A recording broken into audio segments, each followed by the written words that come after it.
Hi Sagittarius, welcome to Higher Source Tarot for your weekly tarot check.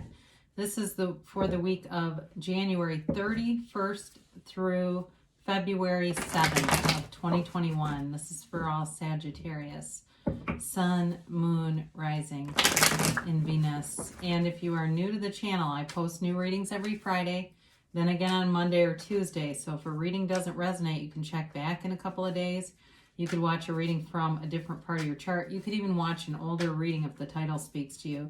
It's sacred divination. So I announced the week, but the spirit does not use a human calendar like we do. So allow yourself access to other readings if that helps you in some way. And if you haven't subscribed yet, I'd love to invite you to join us and subscribe.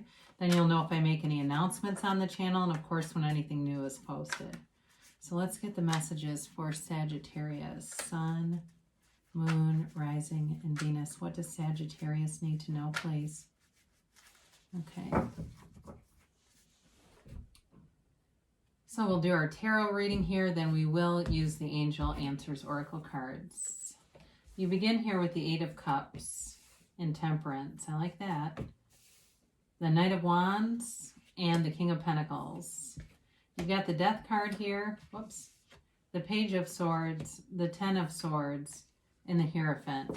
Well, it's an interesting mix of cards here. I do feel like you're recovering from something, and it may be even physical. For some of you, if you've got some kind of physical problem, you are in the path of recovery and healing here. But it could be emotional too. I see it both ways. And really, a lot of our emotional traumas ultimately are spiritual. You know, we talk about psychological breakdowns, but really they're a spiritual nature. So you've got transformative energy here. You've got Sagittarius, you've got Taurus, you've got Scorpio, you have air, Gemini, Libra, Aquarius. I guess you have all the elements as I look at this. So there's a search for something deeper here with the Eight of Cups. So again, for some of you, you may have gotten to the point where you felt like it was the rock bottom of a situation. And even though this is not overall a negative card, I do feel like with that Ten of Swords being here, it may have felt that way. This really is about sort of that catalyst, that kind of spiritual kick in the pants that says, okay, wait a minute, this has gotten off track and I need to go deeper. I need to find more meaning in life, be more connected, whether it be with your source energy, which is really the ultimate meaning of this card, or in terms of seeking out relationships and things that actually matter to you. I just get that for somebody here. And I do feel like you're finding it. You're getting more connected, definitely, with this Eight of Cups and also the Hierophant here. So with the Temperance card, this is definitely about galvanizing people. It's your own facility to bring people together. You've got a beautiful gift for that type of energy, and the healing that comes with this card is wonderful. So any area of your life, whether it be, for some of you, it's definitely physical. I feel that here. It's healing. It's uplifting. It's bringing things together. It's Archangel Michael here. And for some here, there may be a conversation that happens as I look at this. There's definitely communication. And it's like a soul-bearing conversation. Somebody's bearing their soul, they're saying. And I do feel like, too, with the Hierophant here, it's got just the right platform to do that, to get transparent. That's what I get. It's really time to be transparent about some things. And it brings you into more. And so with this, there's a wonderful ease about it. It's a release. It's a relief. Also, if you've been carrying some heavy feelings, it's time to let those go and allow yourself to rise, lift your vibration up. Now, you do have the Knight of Wands here, and for some of you, this may be an indicator that you're ready to move forward with some things. You're ready to move forward in a broader sense, but in a more mundane sense, it's with a relationship, yes, but it also, too, could be overall in terms of work life and your kind of the overall trajectory of your life, wanting to move forward and being inspired. So there may have been sort of this extra little energy boost that feels like all of a sudden you want to, clean things up around you. You're getting rid of old stuff. You're moving forward. You're putting yourself out there in new situations. And if there's a relationship too that's been on and off again, there really is a conversation here about that, whether it's worth pursuing more or whether you just want to let go of it. Because sometimes people can waste time with the person they know is not the one. They want the one, but the one right now is just kind of good enough. So that may also be a piece of this. So you do have the King of Pentacles here, and this brings in nice aspects for money. So some of you may not have any huge changes with work, but things are steady, they're stable.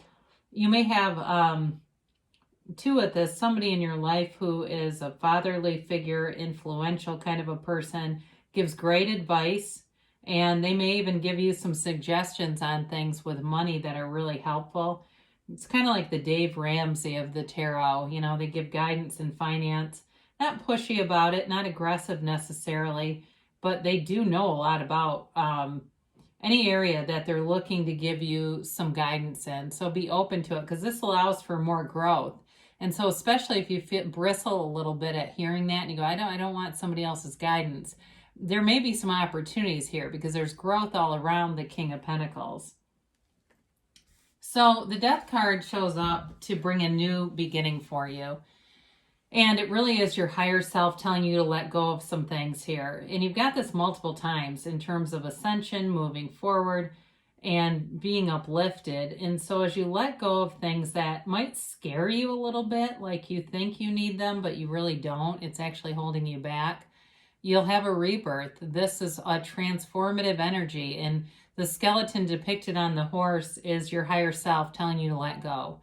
And so any limitations, any limiting beliefs, anything that's been put upon you by other people, maybe from your upbringing, that it's hard to make money or relationships don't last or whatever, or if it's just people around you that have that kind of attitude, it's time to let go and allow yourself to move into the sunlight of the spirit. Allow yourself to be anything, because you have the capability within you to have a beautiful relationship. So if you have something that's been in and out, again, it might be time to let go of it so you can bring in something much more stable with the Hierophant, because the Hierophant's a marriage card. And so as I see that here too, some of the more, I guess, unstable energies, I feel like they're trying to guide you into picking things that are long-lasting and stable. So you definitely have communication coming in with the Page of Swords, and it may be kind of a tipping point for you, where if the pendulum's been swinging, there's sort of this tipping point with, it may seem like it's not that big of a deal, or whatever information you get, the source may think it's not that big of a deal, but it actually puts things into perspective, and it moves you into a place where you really can kind of cut through what should stay, what should go. So there's definitely a relationship available that's much more stable and long-lasting here. Now, I mentioned before, this Ten of Swords can definitely be physical challenges. So if you've had a difficult beginning of the year, even if you've had surgery or something like that, and you just have not been feeling good and feeling like getting out, this may be for you. I don't always read it that way, but there's definitely somebody here that's got some kind of physical issue going on. And Temperance brings in the recovery for that, so don't be fearful of it, but they're just acknowledging and recognizing that it's here. It is a 10, so there's a new cycle beginning. And so as you heal from this, know that your body's being healed and your spirit is strong. And so with the Ten of Swords, though, it also can be, like I said before, it can be about letting go of something, the end of something. And you do have the Death card here too. So it could be the end or death of old ideas, limiting beliefs, and then that more figurative level, being open to really recognizing your own true power in life. So if it's not physical too, it can be the death of a job. It's definitely an ending here though, but the ending brings in more. So the Hierophant says, be still and know I have great plans for you. And it really is about the universe bringing in more for you. The universe will not take things from you and then just leave a void. It really is about having, doing, or being anything. So the Hierophant's a priest. And this is a marriage card. So if you've been in and out with something and it's been very frustrating for you because you want a more committed, stable relationship, I do feel like whoever that is isn't very committal. I just don't think they're the match, but there's somebody here that is. And they may be an earth sign. It could be a Taurus. They might also, too, with this, work in higher education or just have a lot of education. So if you've been playing with somebody who's not really stable either, they're not, maybe they're always kind of taking classes here or there, but they don't have a degree. It's like they're perpetually a student, but it never develops into anything. That might also be a symbol of that, too, that when you let go of that person, the one who's really stable and actually has done some things will come through. The other part of this, I always look at this, the keys to the kingdom are at the Hierophant's feet, and he has these 2 monks that he's teaching. And so it, to me, is about not putting the keys to your happiness in somebody else's pocket and knowing that you really create your own reality. So with this, there's stability here, and it's that great paradox of letting go. As you let go, more will be given. Always more will be given. And suddenly my palm itches. So I don't know if it's a money-related thing. My grandma always used to say that when your palm itches, there's money coming in.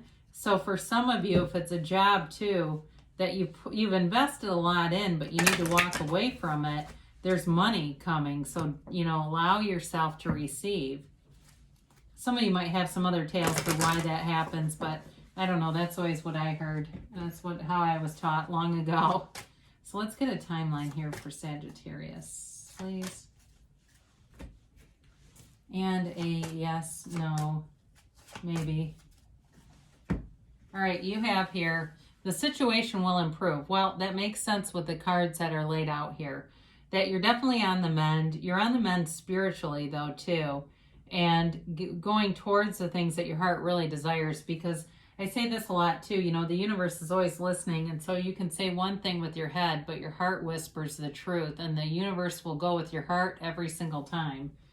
So, big happy changes. So, in all of this reading, I know the cards are a little bit, they can be difficult because they're about a big change. But again, I can't say this enough. I can feel it. There's something happening here that brings in joy. It brings in something beautiful. And you've got here recovery. And that makes sense too, especially those folks who have some kind of physical issue. You are definitely on the road to recovery and healing. So I like to see that. You're ready, they say, so be ready to be ready to be ready, as Abraham Hicks always says. And they do give you a yes, so you're moving forward. I mean, that's clear to me that you're definitely moving on to things that are better, more stable, and more abundant for you. So continue here. I love you, and I will be back again soon, Sagittarius.